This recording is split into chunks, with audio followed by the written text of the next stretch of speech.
Bonjour et soyez les bienvenus à la célébration de notre Dieu Trinitaire en ce dimanche 10 janvier 2021.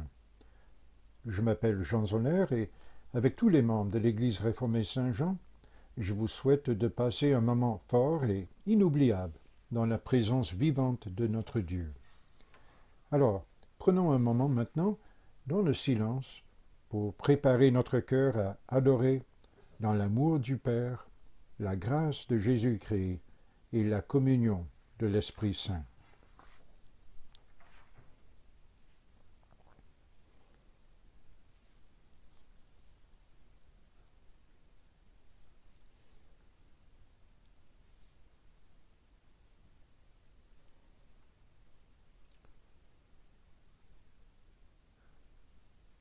Dieu vous appelle, comme sa famille, de nous rassembler pour le louer.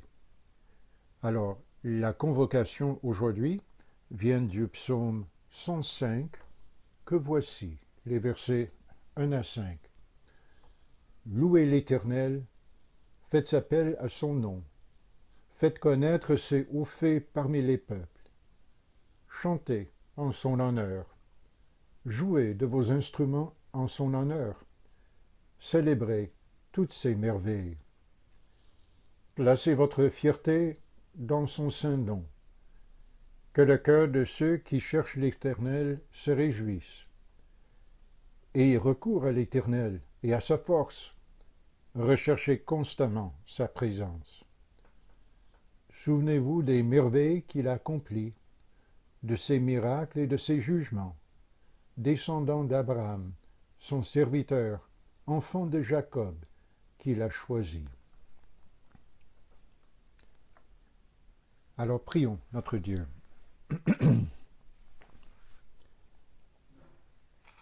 Notre Père, ton plus grand désir est le nôtre, c'est que ton nom soit glorifié, que ton règne vienne, et que ta volonté soit faite sur cette terre avec la même vigueur et le même émerveillement que les anges le font en ta présence. Éveille-nous, afin que nous soyons émerveillés par toi, par tout ce que tu es, par tout ce que tu dis et par tout ce que tu fais. Tu es suprêmement digne, Seigneur, tu es profondément compatissant, et tout est un cadeau, un don de ton cœur et de tes mains. Alors conduis-nous dans ta présence et permets-nous de te glorifier et de nous réjouir en toi. Par Jésus, notre Seigneur et Sauveur, nous prions. Amen. Chanter, c'est prier en musique. Alors, peu importe là où vous êtes aujourd'hui, chantez à voix haute et de tout cœur. Et notre premier chant est « Venez le célébrer ».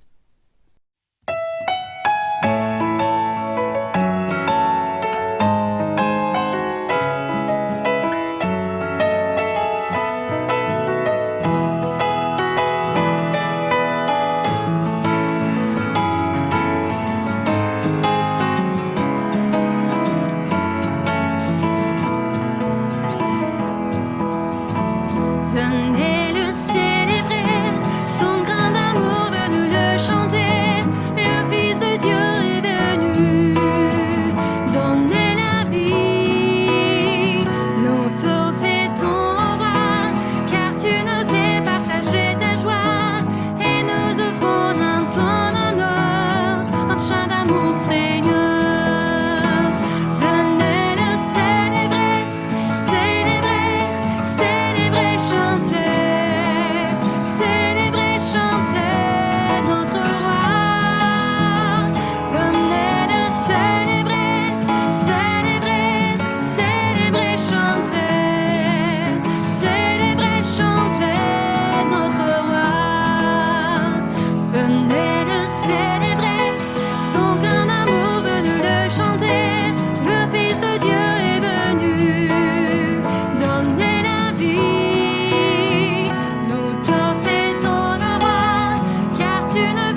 Nous venons maintenant à un temps de confession des péchés et de l'assurance du pardon.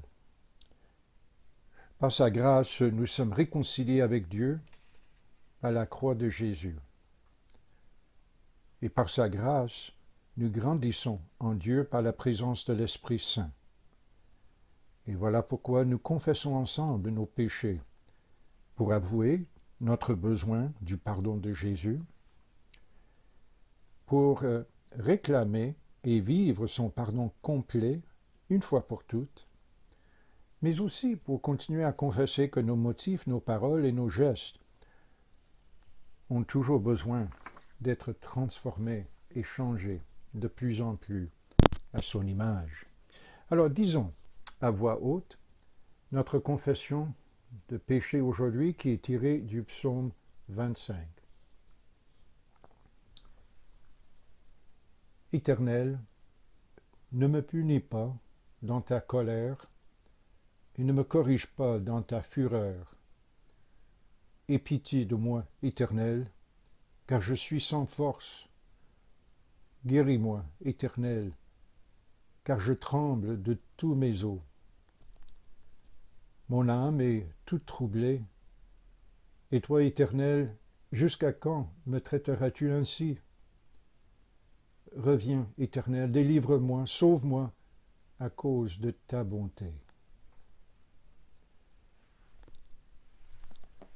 Alors passons quelques moments dans le silence, dans le fond de votre cœur, et prions en toute humilité et en toute honnêteté devant notre Dieu.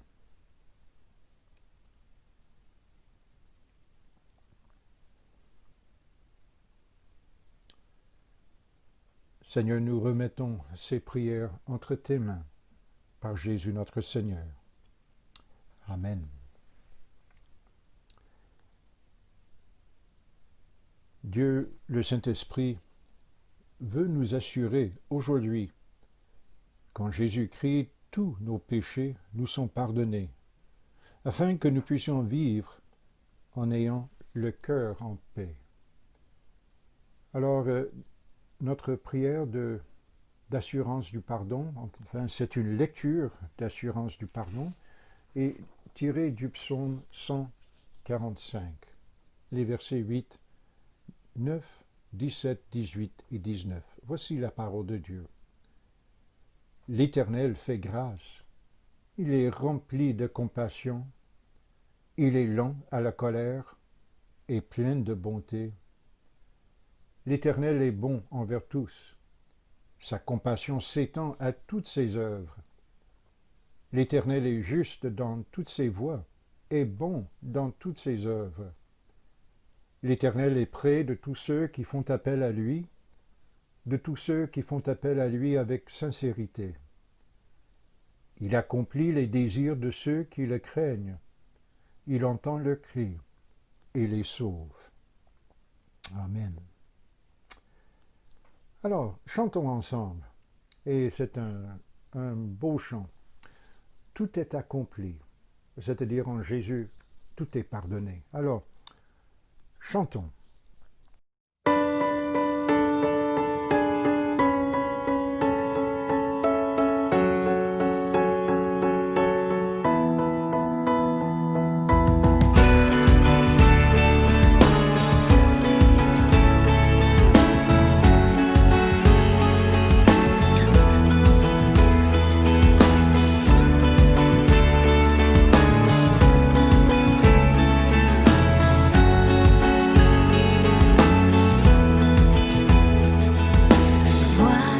Jésus dans le jardin, il accepte notre dû, boit la coupe jusqu'à la lie, peine purgée, mort vaincue. Chrétien, relève la tête, car il ne reste pour toi aucune ombre de colère, bannis la crainte et l'effroi. Tout est accompli par son ultime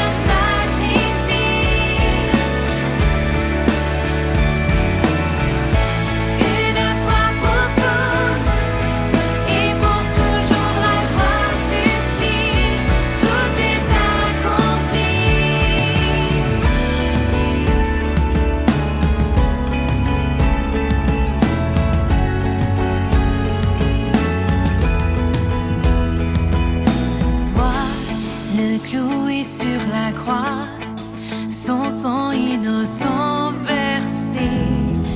Aspergeant nos cœurs impurs, l'agneau de Dieu immolé. Chrétien, fortifie ton âme, ta conscience est purifiée. Lavé des plus sombres taches, Christ abolit ton péché. Tout est accompli par son ultime sacrifice.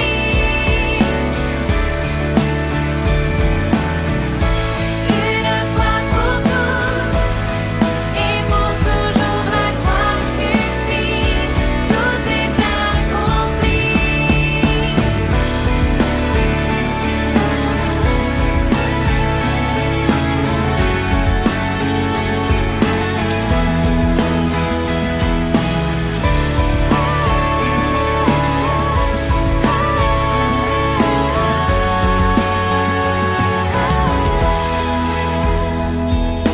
Vois dans le lieu saint du temple l'ancien voile déchiré, laissant la voie enfin libre, l'homme à Dieu réconcilié. Chrétien, sois plein d'assurance, rien ne peut te séparer. Entends la voix de ton Père, viens mon enfant bien-aimé. Tout est accompli par son ultime sacrifice.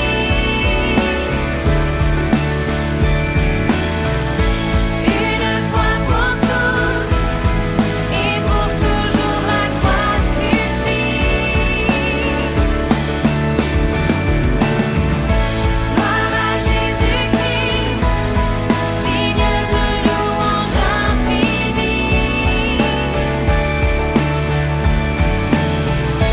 Toujours sur en lui, nous rejoignons son dernier cri. Tout est accompli.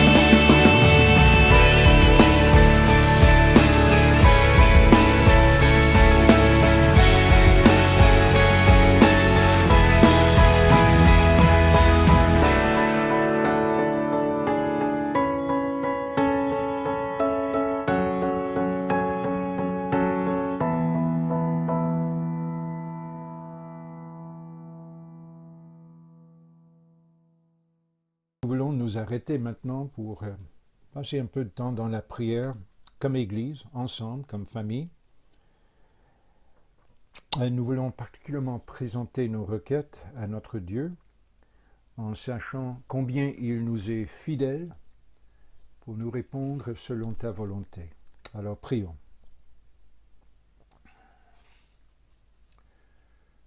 Notre Père, tu regardes notre vie actuelle et tu vois combien nous avons besoin de toi, de ta force, ta sagesse, ta patience, ton empathie. Alors Seigneur, c'est en nous remettant entre tes mains que nous voulons te prier ce matin.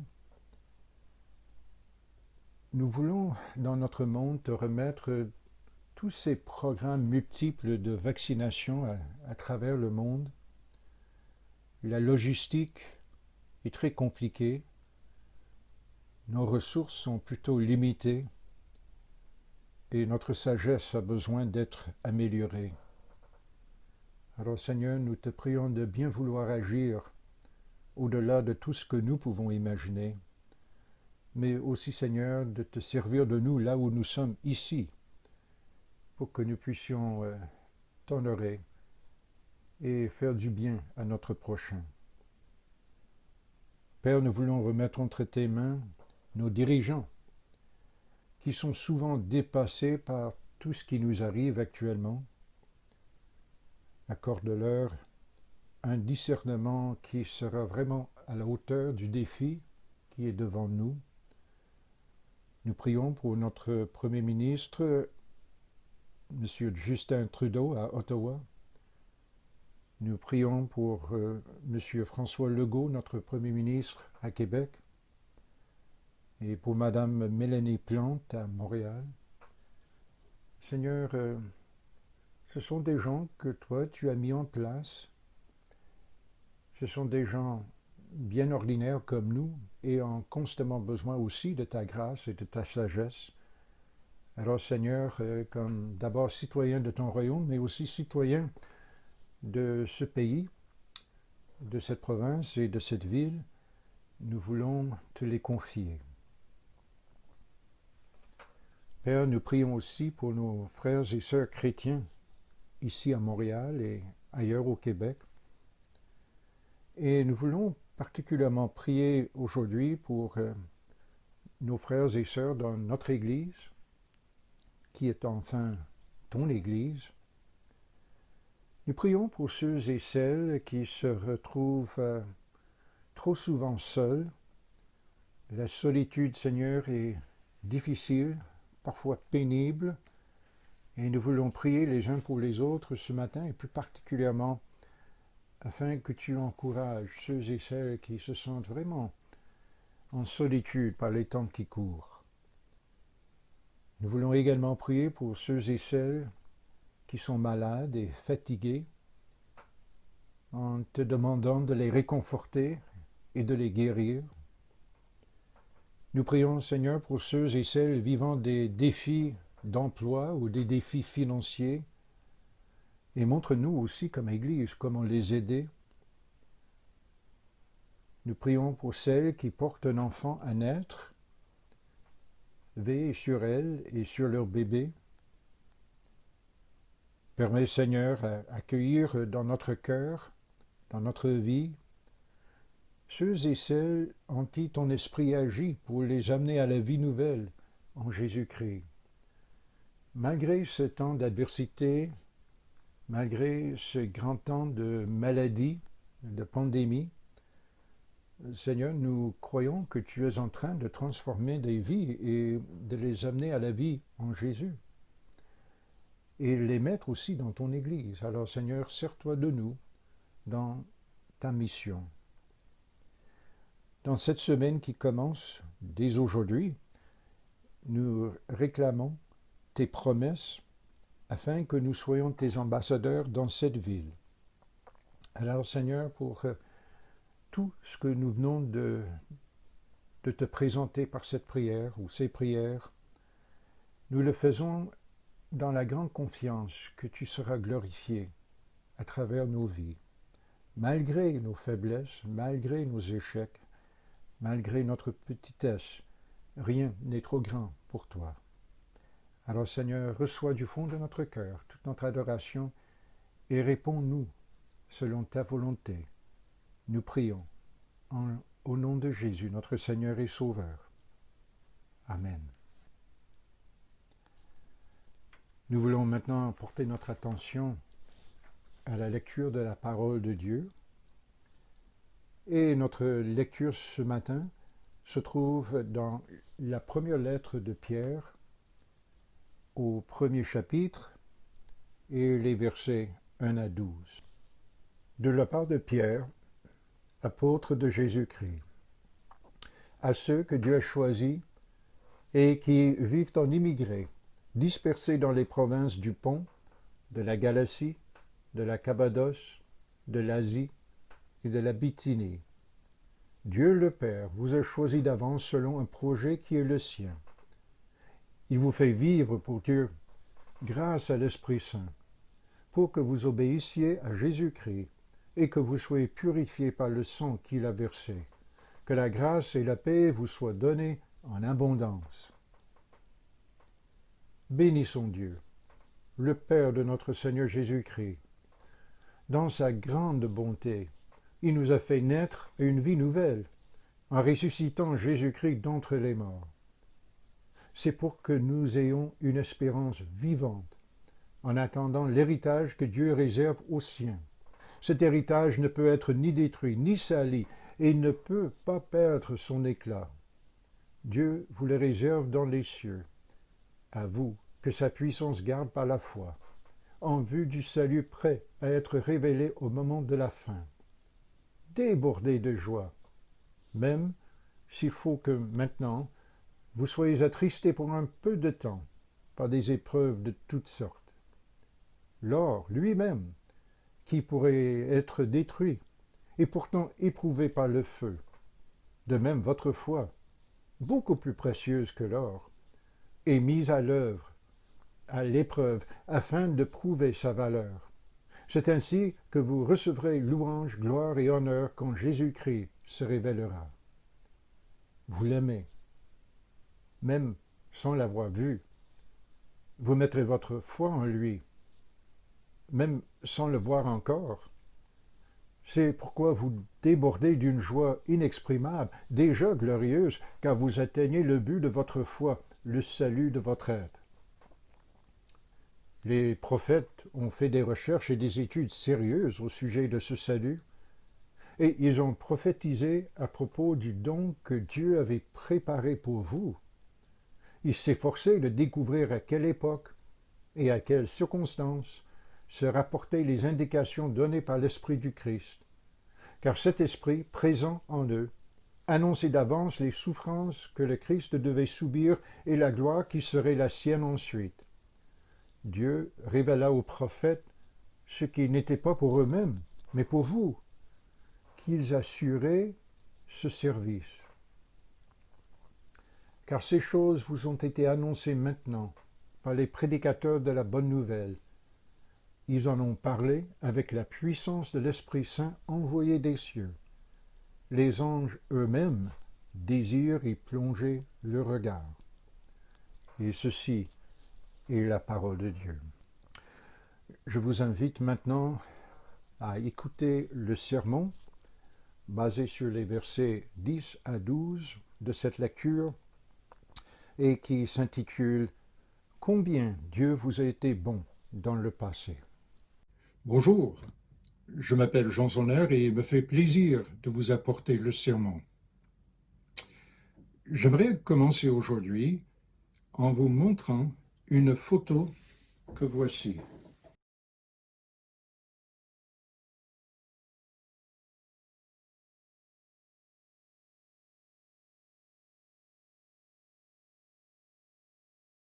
Mes grands-parents maternels ont acheté cette propriété en 1943.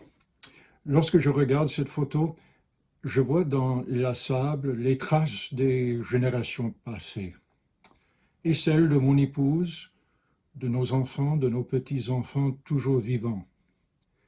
Les deux chaises me font revenir des souvenirs de mes parents, grands-parents, ainsi que d'une foule de gens qui y sont passés et de toutes sortes de discussions et de repas que nous avons partagés ensemble. Mais cette photo me rappelle aussi que je n'ai pas créé cette vie, elle m'a été donnée.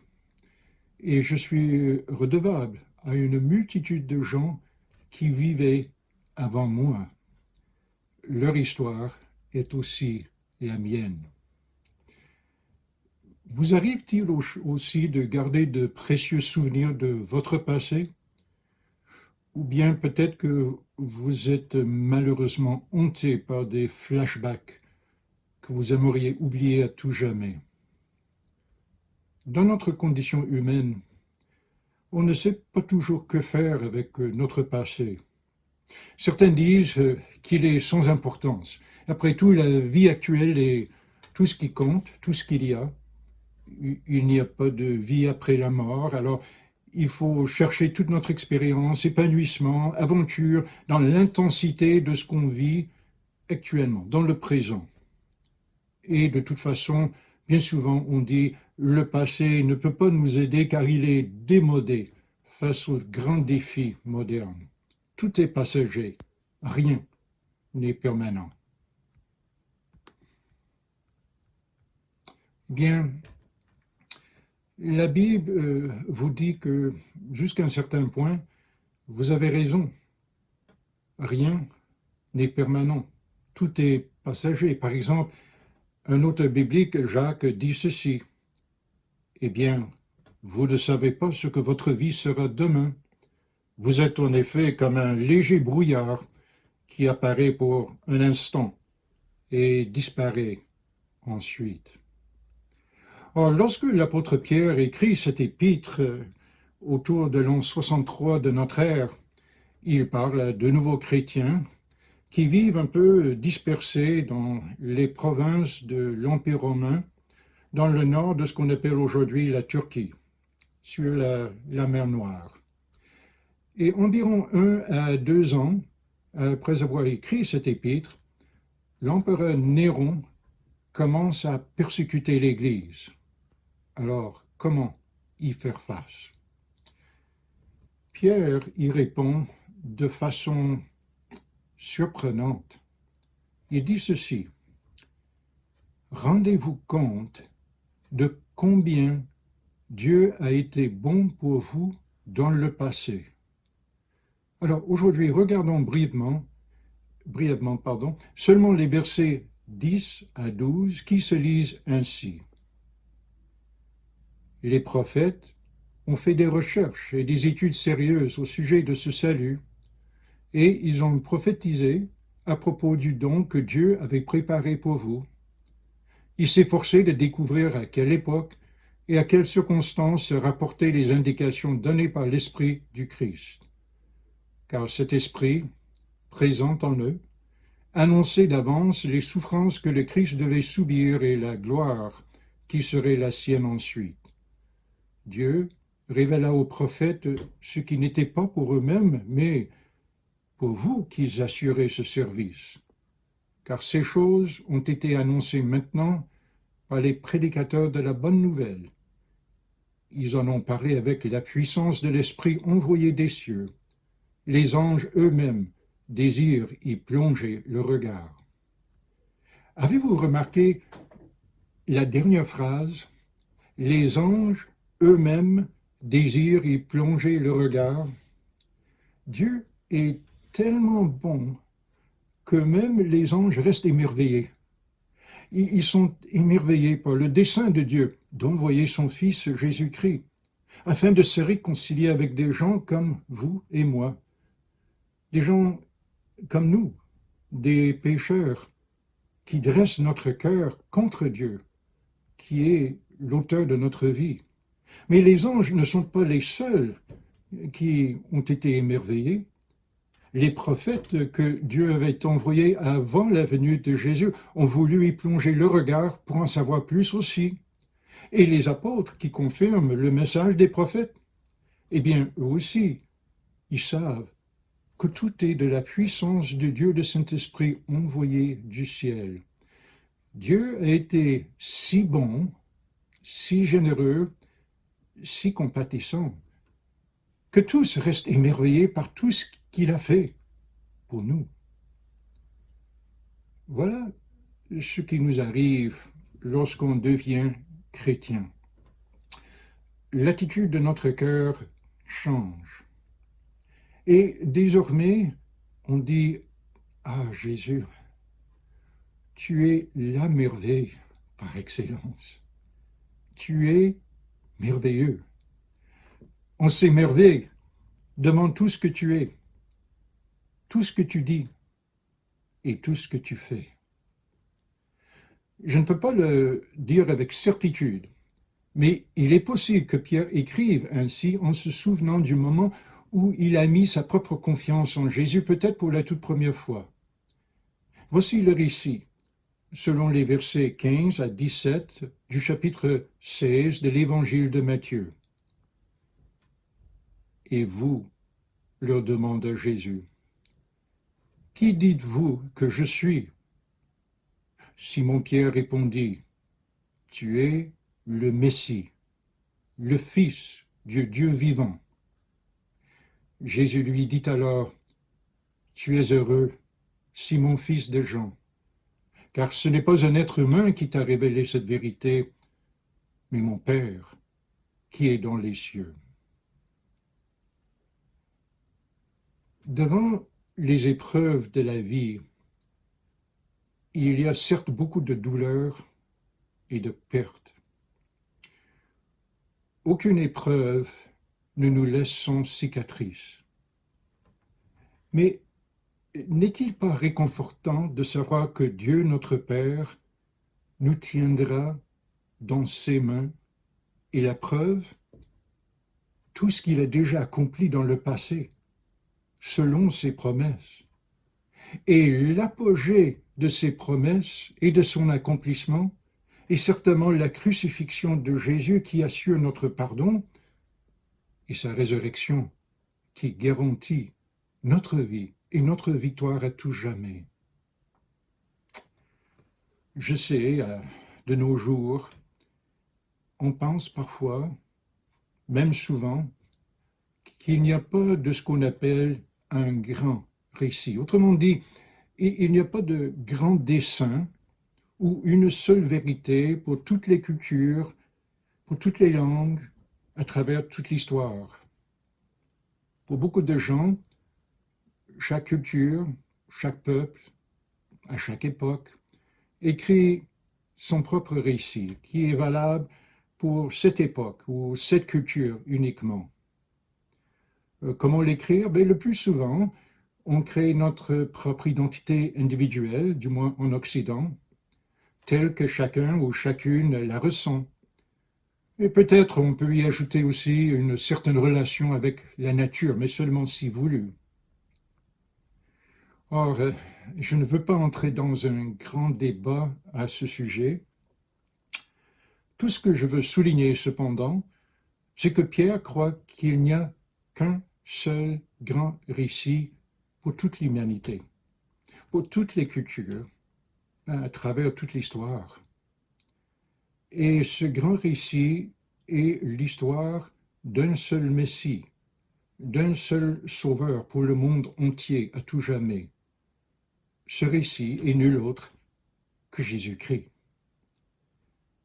Jésus, Dieu Tout-Puissant, prépare le chemin de sa venue en envoyant ses prophètes à travers l'ancien peuple d'Israël.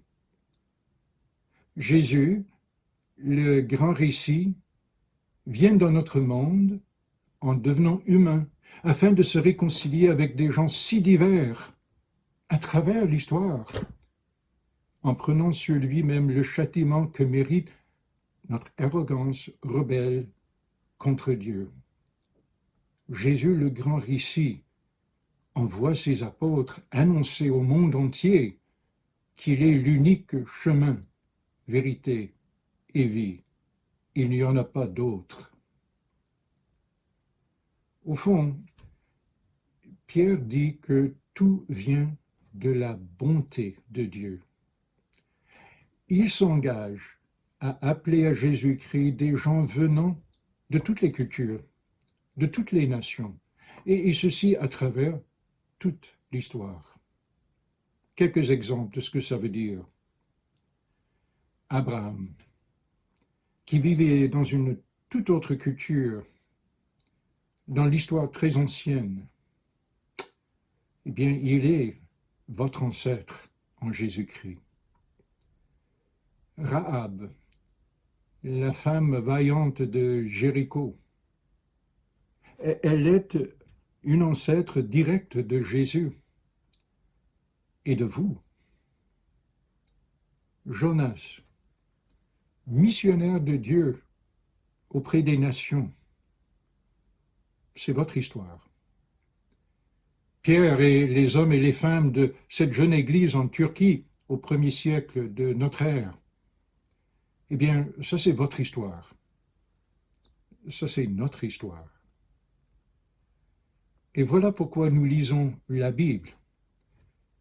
Elle est l'histoire de Dieu, mais elle est également notre histoire en Jésus-Christ. La Bible est le grand récit de Jésus-Christ. Alors la Bible, forcément, est notre histoire en Jésus-Christ. Mais on ne le lit pas simplement comme un autre livre. On y entre par l'Esprit Saint, car il nous amène en toute bonté à Jésus ressuscité et présent parmi nous. Puis-je le redire ainsi? c'est là, par l'Esprit, à travers sa parole écrite et révélée, que nous expérimentons et que nous comprenons combien Dieu a été bon pour nous dans le passé. Et lorsque Dieu saisit notre cœur par sa bonté dans le passé, eh bien, il nous rassure dans le présent et pour l'avenir. Dieu a déjà accompli pour nous ce qui est du plus grand, le sacrifice et la résurrection de Jésus, son Fils chéri, qui est notre Sauveur, et le Sauveur pour toutes les nations, de tous les peuples, de toutes les cultures, à travers toutes les époques, qui mettent leur confiance en lui. Il est donc certainement capable de nous tenir dans sa main à travers nos épreuves. Qu'est-ce qui nous donne le courage d'affronter l'adversité aujourd'hui en voyant la fidélité et la bonté de Dieu par le passé? Eh bien, c'est un peu comme envisager une intervention chirurgicale qui nous fera mal, mais qui nous remettra sur un meilleur pied de santé. Comment avoir la confiance pour la subir? Eh bien, parce que le chirurgien en a déjà fait des milliers d'interventions qui ont toutes réussi. Et c'est cela, l'Église. Une famille qui reste émerveillée, tout comme les anges, les prophètes, les apôtres, émerveillés, parce que toute notre vie et tout notre pardon sont des dons de notre Dieu si bon et si compatissant, et il a déjà réussi absolument tout pour nous.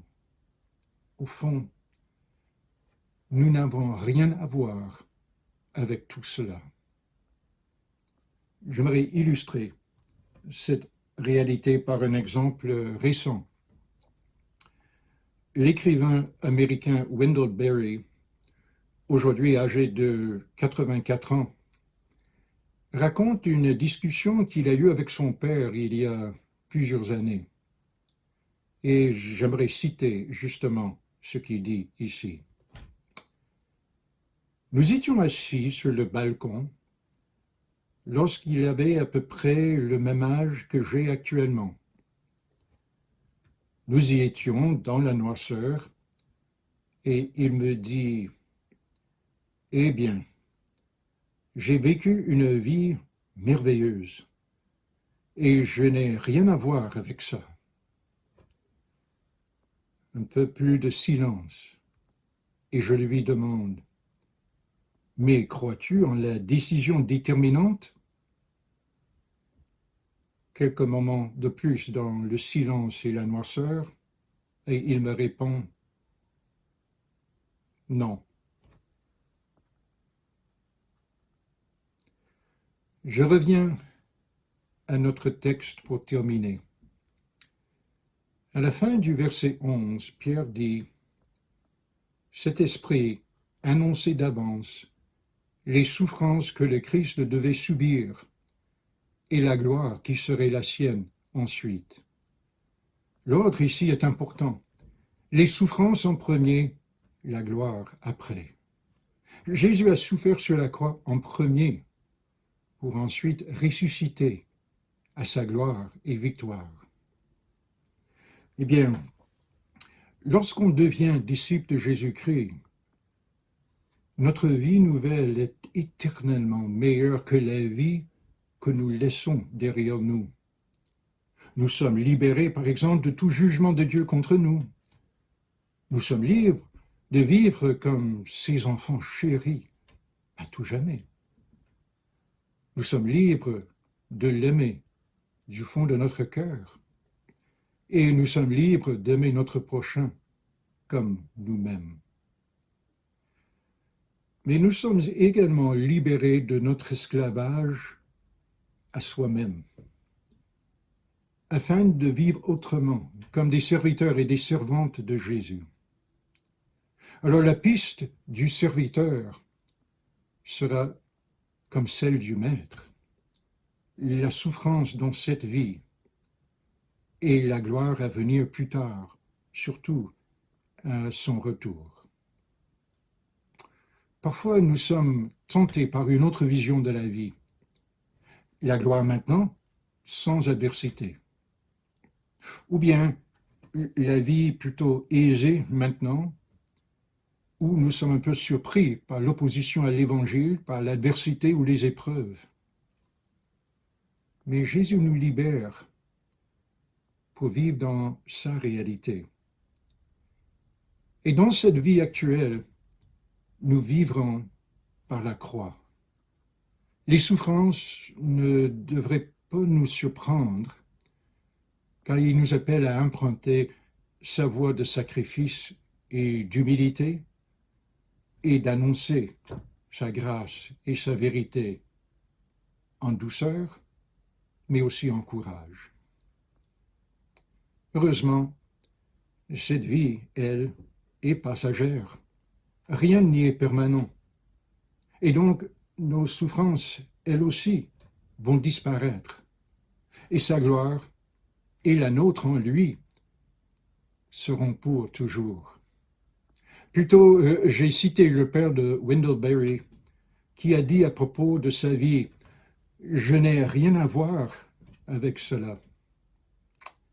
Est-ce que ça veut dire que tout est entre les mains de Dieu et donc nous ne pouvons rien changer dans ce monde?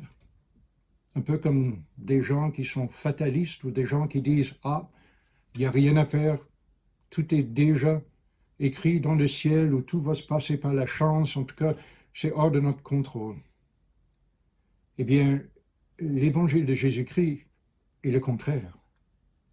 C'est la bonté de Dieu, seul, qui peut tout changer dans ce monde. Dieu change notre cœur pour que nous puissions croire en lui. Et il nous invite, il nous appelle, je dirais, à inviter notre prochain à changer de croyance, pour se détourner de lui-même, de soi-même, et se tourner vers Jésus-Christ comme Seigneur et Sauveur. Et il nous commande à enrichir la vie des pauvres, à guérir la vie des malades, à développer de plus en plus sa création pour le plus grand bien de tous. En tant que chrétiens, nous sommes des gens profondément engagés à changer le monde. Mais ce n'est pas la bonté de Dieu et pas l'Évangile qui transforme tout. Et voici où je veux terminer aujourd'hui. La chance ne contrôle pas votre vie. La situation d'adversité que vous vivez n'est pas ce qui vous définit.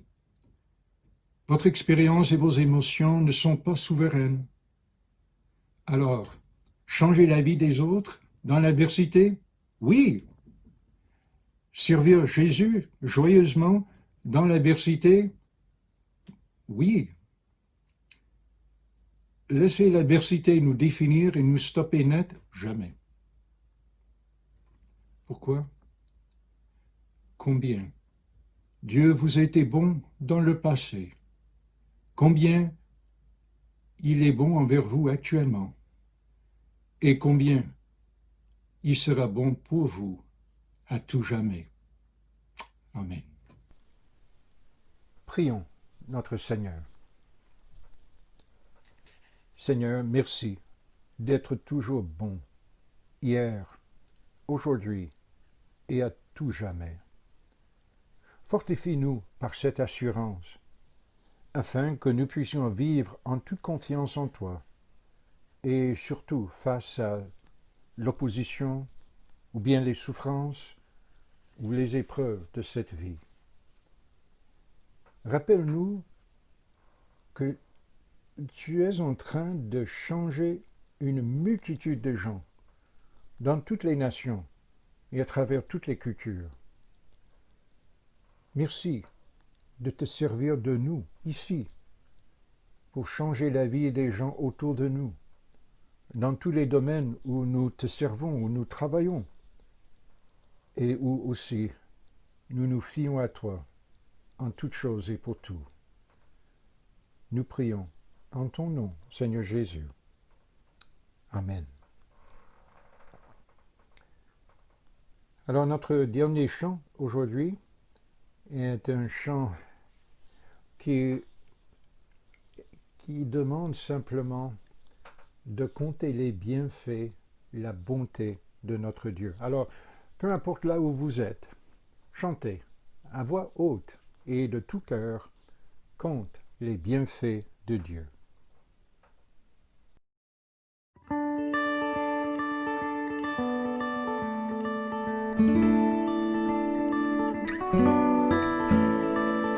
Quand le vol de la tempête vient à assombrir ton ciel bleu, au lieu de baisser la tête, compte les bienfaits de Dieu.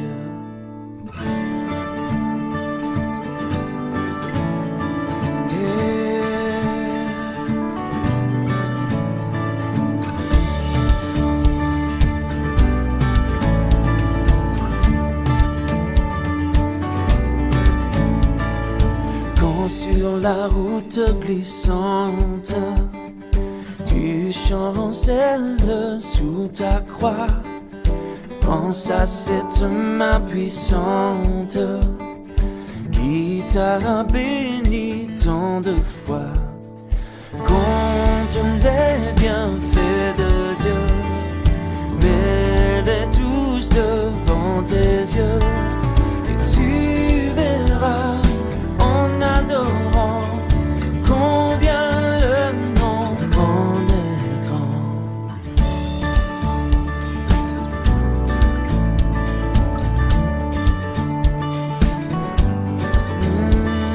Si tu perds dans le voyage plus d'un cher et doux trésor, pense au divin héritage qui là-haut te reste encore. Compte les bienfaits de Dieu, mets-les tous devant tes yeux, et tu verras en adorant combien le nom en est grand. Compte les bienfaits de Dieu, mets-les tous devant tes yeux, et tu verras en adorant combien le nom en est grand.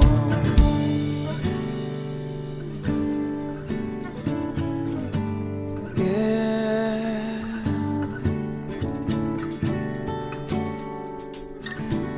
Compte les bienfaits.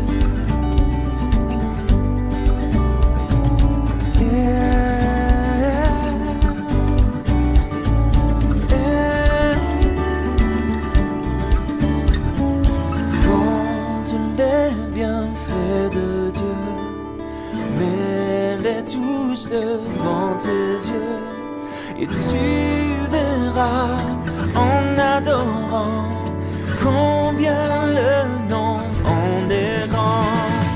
Compte les bienfaits de Dieu, mets-les tous devant tes yeux, et tu verras en adorant combien le nom en est grand. Oh oui, tu verras en adorant combien le nom en est grand.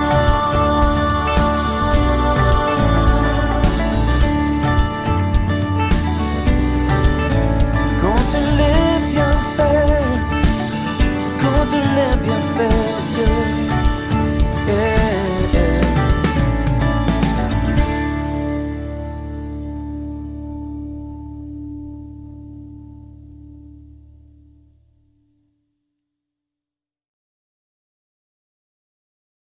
Recevez maintenant la bénédiction. Que l'Éternel te bénisse et te garde. Que l'Éternel fasse briller son visage sur toi et t'accorde sa grâce.